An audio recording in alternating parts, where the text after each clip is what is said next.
पिछले भाग में आप सबने पढ़ा कि मिस किलर के द्वारा शक्तिखंड के हथियार के इस्तेमाल से बुकाकू ने कैसे नागराज को बेहोश किया और उसे उठाकर चल दिया। अब आगे बढ़ते हैं। सुपर कमांडो ध्रुव, जिसने समाज से अपराध की कोड़ का खात्मा करने का बीड़ा उठाया। सुपर कमांडो ध्रुव, जो आसमान में चमक रहे ध्रुव तारे के समान अपराध खत्म करने की अपनी प्रतिज्ञा पर अटल है, बढ़ा जा रहा था कमांडो हेडक्वार्टर की ओर अपनी मोटरसाइकिल पर। कमांडो फोर्स को आज पैरा ट्रॉपिंग की प्रैक्टिस पर ले जाना है। तभी एक शक्तिशाली आकृति मोटरसाइकिल के सामने आ खड़ी हुई। अरे ये क्या, कौन है यह? उसने पेट्रोल से भरा हुआ कनस्तर खाली कर दिया। फिर ध्रुव के मुंह से निकली हैरत भरी वह आवाज, जुबिस्को। जुबिस्को ने तीली पेट्रोल पर फेंकी। आग का तूफान उठा। मैं तो यह समझ रहा था कि यह मर चुका। मरेगा अब तो ध्रुव। और जुबिस्को ने एक मुक्का मारा और इसका चेहरा कैसे ठीक हो गया। आह, जुबिस्को व ध्रुव की टक्कर के लिए हमको पढ़ना पड़ेगा भाई। प्रतिशोध की ज्वाला और बहरी मौत, जल्दी पढ़ेंगे इसके बारे में भी। विश्व के सबसे ताकतवर आदमी के नाम से मशहूर ग्लोब सर्कस के कलाकार जुबिस्को ने ध्रुव को घूंसों का स्वाद चखाया। कहीं न कहीं कोई गड़बड़ जरूर है। उफ,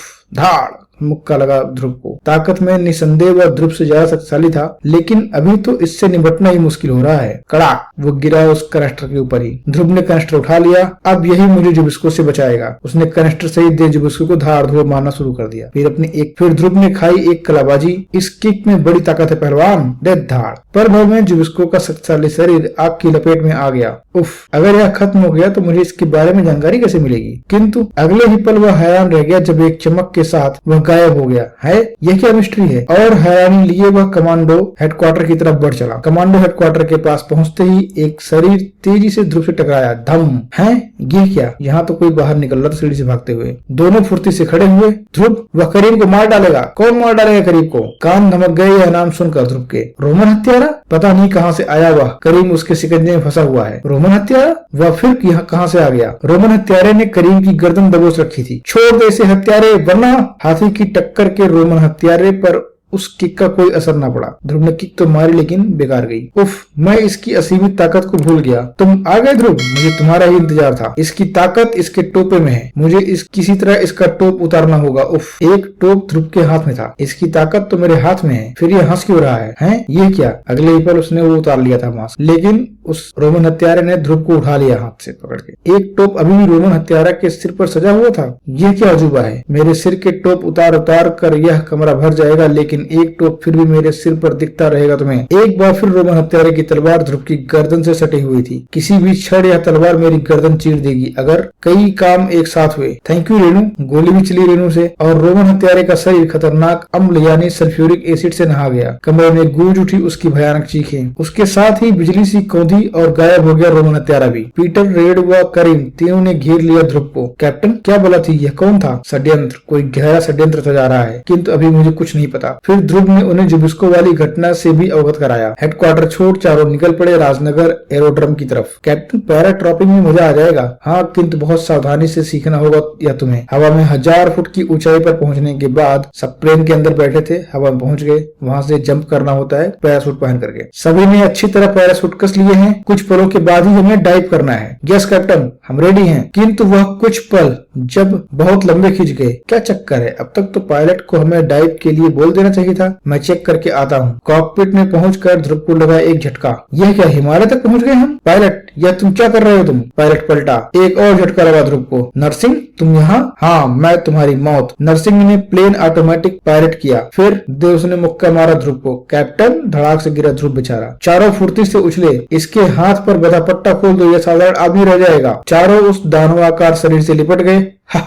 चूहे हाथी पर चढ़ गए। अभी पता चलेगा बेटा कि चूहे क्या चीज है। उसने अपने शरीर को एक हल्की सी जुम्बिश दी है। इस पर तो कोई असर नहीं हुआ। हाँ बच्चे, क्योंकि मैं हूँ असली नरसिंह। ध्रुव का दिमाग चीखा। इसकी आंखों का निशाना लेकर गोली चलाओ। धाए। बुलेट्स अपने लक्ष्य की ओर लपकी। भाई, इनके लिए अलग पढ़ना पड़ेगा आदमखोरों का स्वर्ग और स्वर्ग की तबाही। बहुत काम बाकी है भी दोस्तों आपके लिए। अचूक निशाना और क्रूर हंसी।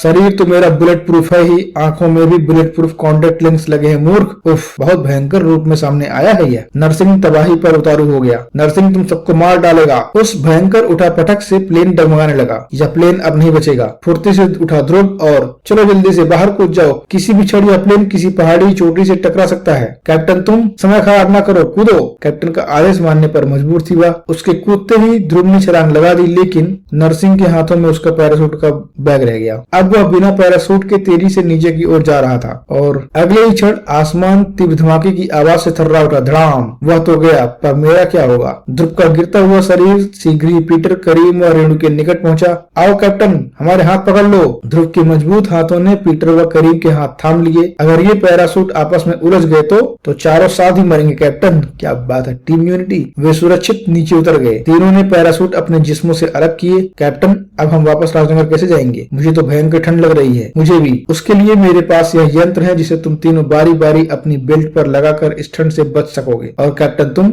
मैं इच्छा शक्ति से ठंड पर काबू रखूंगा। किंतु तीनों ने ही वह यंत्र को लेने से इनकार कर दिया। नहीं कैप्टन, हम भी अपनी इच्छा शक्ति की परीक्षा लेते हैं आज। ठीक है कमांडो, जैसी आपकी मर्जी। चारों तेजी से नीचे उतर रहे थे और उनसे भी तेज कोई ऊपर चढ़ रहा था। यतिराज! यतिराज को देख ध्रुव का चेहरा खिल उठा। आओ मित्र यतिराज, आज हमें तुम्हारी जरूरत है। किंतु ध्रुव के मित्रता के बढ़ते हाथ को थामकर यतिराज ने उसे उछाल फेंका। यति और मानव में क्या मित्रता, मूर्ख! उफ, तो यह यतिराज भी इसी षड्यंत्र का हिस्सा है? ध्रुव को अब समझ में आया। ध्रुव ने चला दी लात, ले धाड़। इसका मतलब यह असली यतिराज नहीं है। ध्रुव के दिमाग में गूंज उठे यतिराज के वह स्वर, तुमको जब हमारी जरूरत हो तो हिमालय पर हमको कहीं से बुला लेना। अब यतिराज का किस्से के लिए पढ़ना पड़ेगा बर्फ की चिंता। अपने कैप्टन की मदद को आगे बढ़ती रेणु ने यतिराज पर छलांग लगा दी। कैप्टन को मारता है गुंडे, और असली यतिराज को बुलाने के लिए मुझे उसे आवाज लगानी ही होगी। यतिराज ने किसी खिलौना गुड़िया की तरह उसे लपक लिया और उठा लिया हवा में। ध्रुव ने आवाज लगाई चिल्लाकर, यतिराज! यतिराज! यतिराज! यतिराज ने उछाल फेंका रेणु को और वो नीचे की तरफ गिरने लगी। रेणु के मौत की तरफ बढ़ते शरीर को थाम लिया दो विशाल हाथों ने। आ गया असली यतिराज। क्रोधित ध्रुव ने उठा ली एक भारी हिमशिला। वह कहीं दिखाई नहीं दे रही। ध्रुव, सैकड़ों फीट गहरी खाई में जा गिरी है।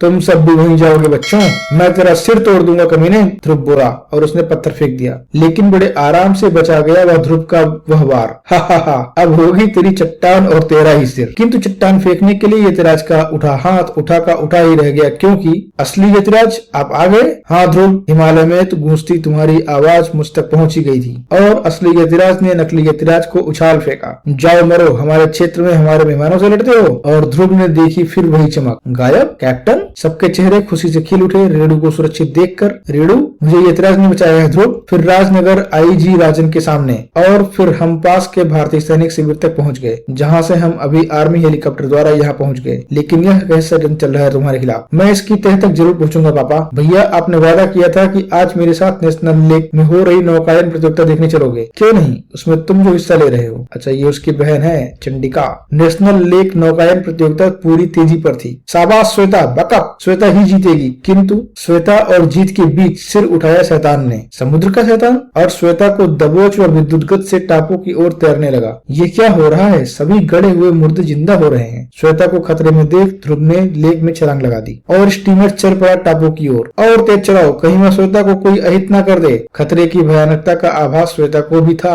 किंतु खुद को डरपोक दिखाने वाली श्वेता की बहादुरी का कोई मुकाबला न था। भैया का इससे मुकाबला बहुत जोरदार रहा था। अब इससे लड़ने में मजा आ जाएगा। तभी श्वेता के हाथों में चमकने लगा एक छुरा। अगले ही पल उसने उस दानव के शरीर में खंजर गोप दिया, लेकिन गुलाबी खून। दर्द से तिलमिलाया समुद्री दैत्य ने श्वेता को उछाल फेंका। बस इतना समय काफी है मुझे चंडिका बनने के लिए। आ गई वही चंडिका, और समुद्री दैत्य की पीठ पर पड़ी चंडिका की जबरदस्त किक। दैत्य पलटा। बाप रे, इतनी जबरदस्त किक से भी यह जरा सा हिल कर रह गया। उफ, इससे टक्कर सचमुच बहुत भारी पड़ेगी। उसने दी चंडिका को एक मुक्का। चंडिका टकराई जमीन से और दलदल। ओ माय गॉड, अब भैया की आवाज भी आ रही है। यह वह दानव मुड़ क्यों रहा है? दैत्य इसलिए मुड़ रहा था क्योंकि उसकी मनचाही चीज जो करीब आ रही थी, अच्छा उसे ध्रुव से लड़ना था। सुपर कमांडो ध्रुव, चंडिका दलदल में और श्वेता। बेचारा ध्रुव भी कंफ्यूज है। ध्रुव चंडिका की मदद को लपका, किंतु राक्षस ने रोका तो ध्रुव सोचा पहले इससे लड़ लेते हैं भैया। मसाल संभाल फुर्ती से उठा ध्रुव। पिछली बार भी यह आग से मरा था, यह इससे जरूर घबरा जाएगा। लेकिन ध्रुव के आश्चर्य की कोई सीमा न रही जब ओह, इसके निर्माता ने इसमें से पिछली कमी दूर कर दी है। तभी ध्रुव का हाथ थामा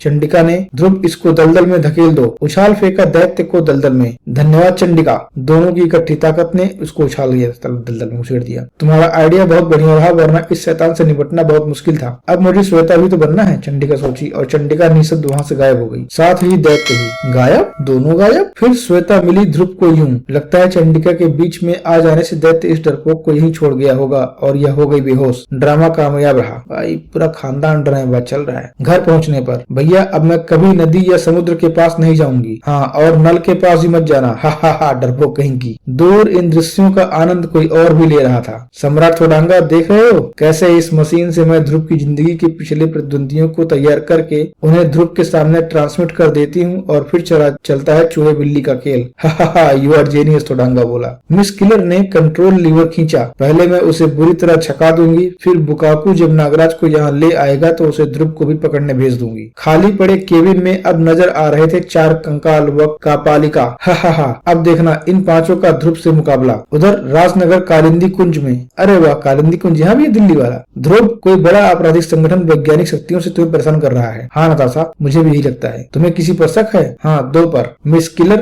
और ग्रेट मास्टर रोबो यानी तुम्हारे पापा, क्योंकि यही दोनों वैज्ञानिक शक्तियों से लैस हैं। ध्रुव के शब्दों से नताशा के दिल को गहरी चोट लगी। मेरे पिता ग्रेट मास्टर रोबो हैं, बार बार यह कहकर मेरे दिल को ठोस पहुंचाते हो तुम। तुम्हें पता है मैं उन्हें छोड़ चुकी हूँ। I am sorry Natasha. बेचारे ध्रुव को अपनी गलती का एहसास हो गया। तभी सुनसान पार्क डरावनी चीखों से गूंज उठा। चुर, ई, उफ, अरे यह क्या, कैसी आवाजें आ रही हैं? ऐसा लगता है जैसे एक साथ कई लोगों के गले काटे जा रहे हों। तभी प्रकट हुई वहाँ वह भयानक आकृतियां। ये क्या है? शायद 3 आयामी आकृतियां, यानी कि 3D इमेज रूहों का सिकंजा वाली। ओह, और गूंजी वह भयानक आवाज, ये प्रेत तुम दोनों को चीर फाड़ डालेंगे ध्रुव। कपालिक? ध्रुव ने कपालिक पर छलांग लगा दी। इसके साथ की छड़ी छीन लेता हूँ। इसी छड़ी में छिपे रिमोट कंट्रोल से चल रहा है यह प्रेत। अगले ही पल छड़ी ध्रुव के हाथों में आ चुकी थी, किंतु है इन पर तो इसका भी कोई असर नहीं हो रहा। हा हा हा, ये छाया नहीं है, मजबूत हड्डियों वाले असली प्रेत हैं। अब ध्रुव के पास नताशा को बचाने का एक ही तरीका था, इनसे भिड़ना पड़ेगा। देख धाड़, लात मारी उसने। वाकई मजबूत हड्डियों वाले थे भी प्रेत। हा हा हा, अब यह चारों तुम्हें जीवित नहीं छोड़ेंगे ध्रुव। इसके साथ ही ध्रुव की गर्दन प्रेत के मजबूत पंजों में जकड़ी गई। उफ, इसका सिकंजा बहुत मजबूत है। ध्रुव के मुंह से निकली एक पतली एवं तीव्र आवाज, भा कैसे सांड की तरह डकार रहा है। किंतु उस डकार को सुन पार्क के बाहर आराम करता हुआ सांड तत्काल उठा। अच्छा, और उस आवाज का मतलब वह सांड भली भांति समझ गया था और उसने टक्कर मारना शुरू कर दिया। सांड दूसरे प्रेतों की तरफ बढ़ा और उन्हें खत्म करके ही रुका। ध्रुव कापालिक पर टूट पड़ा। कापालिक, बोल किसने भेजा तुझे? किंतु हारा हुआ कापालिक भी हवा में विलीन हो गया। उफ, गायब। बाद में, ध्रुव, ग्रैंड मास्टर इस खेल में शामिल नहीं है। हाँ, वरना ये प्रेत तुम पर हमला कभी न करते। फिर वे दोनों पार्क से बाहर निकल गए। अगले दिन पुलिस हेडक्वार्टर में ध्रुव, राजनगर से माटुंगा के राजनयिक मिस्टर साधु का अपहरण हो गया है। वुडू और रूह, 2 अपहरणकर्ताओं ने उन्हें शहर के बाहर पुराने किले के खंडहर में छुपा रखा है। वुडू और रूह, आप एक पुलिस जीप उन्हें लाने के लिए वहाँ भेज दे। मैं खंडहर में घुसकर मिस्टर साधु को अपहरणकर्ताओं से छुड़ाऊंगा। तुम अकेले अंदर जाओगे? तभी एक तेज धमाके की आवाज से पुलिस हेडक्वार्टर की इमारत थर्रा उठी। धड़ाम। ये क्या हुआ? आईजी साहब, ध्रुव को मेरे हवाले कर दीजिए, वरना इस रिमोट कंट्रोल से मैं आसपास की सभी इमारतें उड़ा दूंगा, क्योंकि सभी इमारतों में मैंने बम फिट कर रखे हैं। आईजी राजन मेहरा मुड़े। ध्रुव, आप बेफिक्र रहिए, मैं देखता हूँ इसमें कितना दम है। तो आपको क्या लगता है मित्रों, ध्रुव और नागराज की मुलाकात कहाँ पे होगी? थोडांगा के महल में? ये मिस किलर और थोडांगा को मार पाएंगे या उनसे बच पाएंगे? क्या लगता है? जल्दी मिलते हैं अगले वीडियो में, तब तक के लिए धन्यवाद।